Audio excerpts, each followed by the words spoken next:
પ્રધાનમંત્રી મોદી સંવાદ કરી રહ્યા છે, સીધા જઈએ ત્યાં।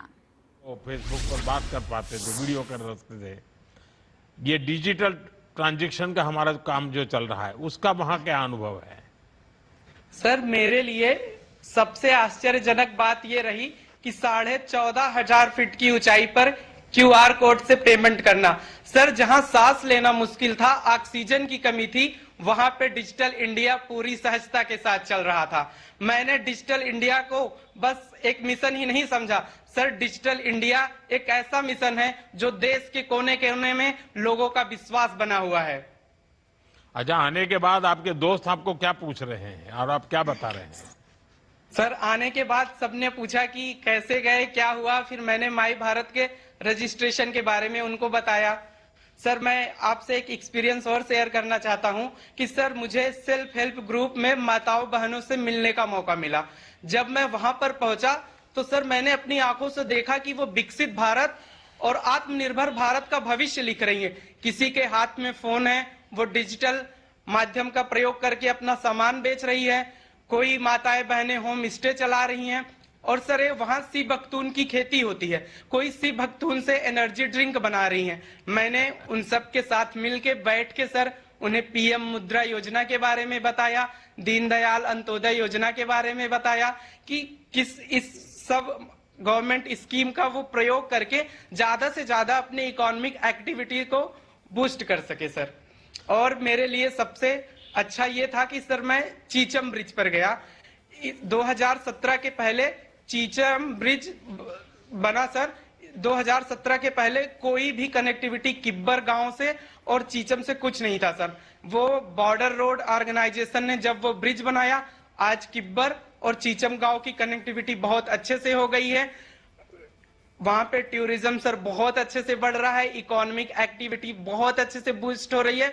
और सर, वहां पे नाइट टूरिज्म का स्कोप बहुत अच्छा है, क्योंकि रात में सर वहां पे जो तारे हैं बहुत क्लियर दिखाई देते हैं। शॉपिंग वगैरह किया कि नहीं किया?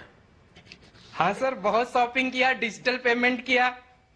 क्योंकि मैं देश के सब लोगों से आग्रह करता हूं कि आप कहीं यात्रा पर जाएं, कहीं टूरिज्म पर जाएं, तो ये हमारा जिम्मा है कि हमारा टोटल जो खर्च है, बजट यात्रा का या प्रवास का या टूर का, ट्रैवल का पूरा खर्चा घर से निकले तब तक, उसका कम से कम 5% पैसा स्थानिक लोगों से कुछ न कुछ खरीदना चाहिए, कुछ न कुछ खरीद के लाना चाहिए, ताकि वहां के लोगों को भी रोजगार मिले और उनकी पहचान हिंदुस्तान के कोने कोने तक पहुंचे।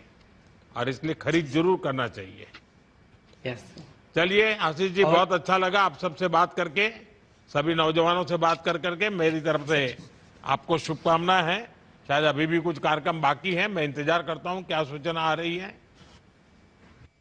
सभी का बहुत बहुत धन्यवाद। साथियों, अभी अभी हमने जो सुना वह मात्र एक साधारण संवाद नहीं था, बल्कि वह हमारे युवा साथियों के देश की सीमाओं के साथ प्रथम साक्षात्कार की स्मृतियां थी।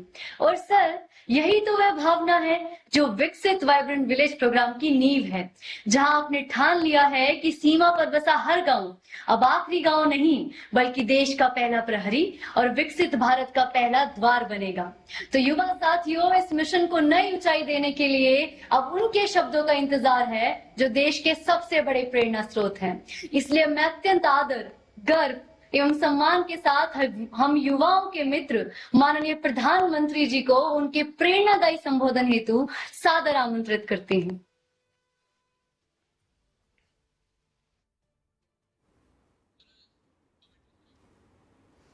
તો પ્રધાનમંત્રી દ્વારા સંવાદ કરવામાં આવ્યો, જેમાં બાળકો સાથે તેમના દ્વારા સીધો સંવાદ કરવામાં આવ્યો છે, જેની અંદર બાળકો જે છેવાડાના ગામડામાં પ્રવાસ અર્થે જતા હોય અને ત્યાં કઈ સુવિધા છે તેના પર मंत्री रक्षा खड़से जी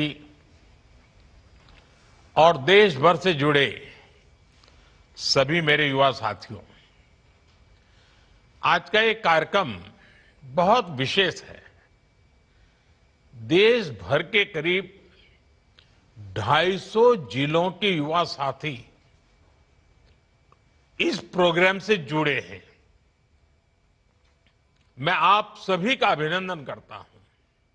साथियों, कुछ साल पहले हमने मेरा युवा भारत माय भारत मंच बनाया था। आज इससे देश भर के करोड़ों युवा जुड़े हैं और आज पूरे देश में माय भारत के युवा साथी बहुत प्रशंसनीय काम कर रहे हैं।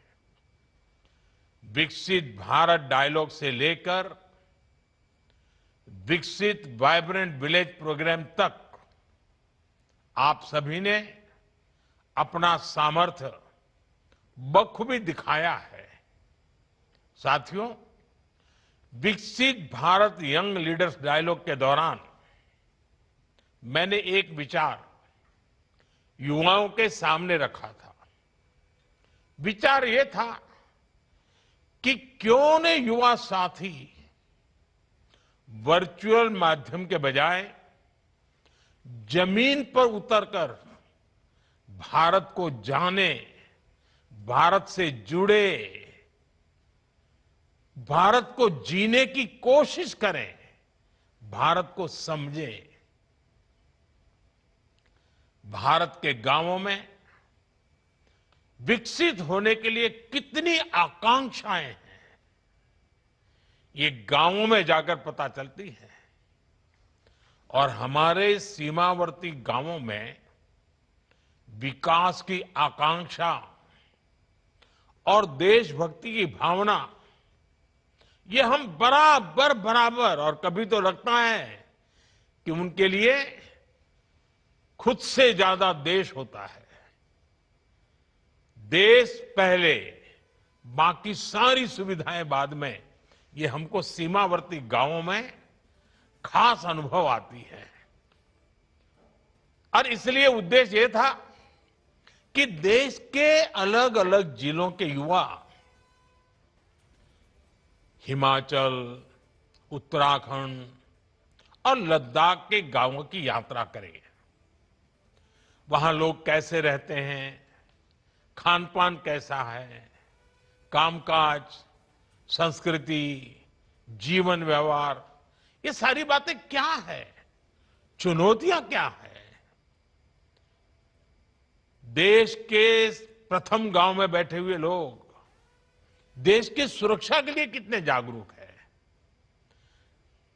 देश के अन्य भागों से उनका लगाव, निकटता कितनी है, इन सभी चीजों का अनुभव मेरे देश के नौजवानों को मिले, ये हमारा उद्देश्य था। और जो उत्साह पूरे देश के युवाओं में दिखा, वो अद्भुत है। लगभग 3 लाख युवाओं ने इस प्रतियोगिता में भाग लिया और उनमें से 400 से अधिक युवाओं का चयन हुआ। आप सभी एक सप्ताह तक इन दूर सुदूर के गांवों में रहे। अननोन जगह थी आपके लिए। आपने वहां के जीवन को जीने की कोशिश की, आप उसके अंदर घुल मिल गए, अपनी संस्कृति को वहां की संस्कृति के साथ जोड़ा, कनेक्ट किया। एक भारत श्रेष्ठ भारत का इसमें, और इससे उत्तम उदाहरण शायद ही कोई और हो सकता है। साथियों, आज का ये कार्यक्रम मेरे लिए बहुत खास इसलिए भी है क्योंकि जब मैं सरकार और राजनीति के जीवन से दूर था, तब मैंने ऐसे सीमावर्ती गांवों में कई बार जाने का मुझे अवसर मिला है। वहां के लोगों से मेरी जान पहचान भी रहती थी। कई गांवों के साथ तो मेरा संपर्क बहुत लंबे समय तक बना रहा था। जब सरकार में आया तो भी मैं सीमावर्ती गांवों में मौका मिलते ही जरूर उस मौके को छोड़ता नहीं हूं। आप सबको पता है, दिवाली का त्योहार तो मैं सीमा पर जाकर के, बॉर्डर पर जाकर के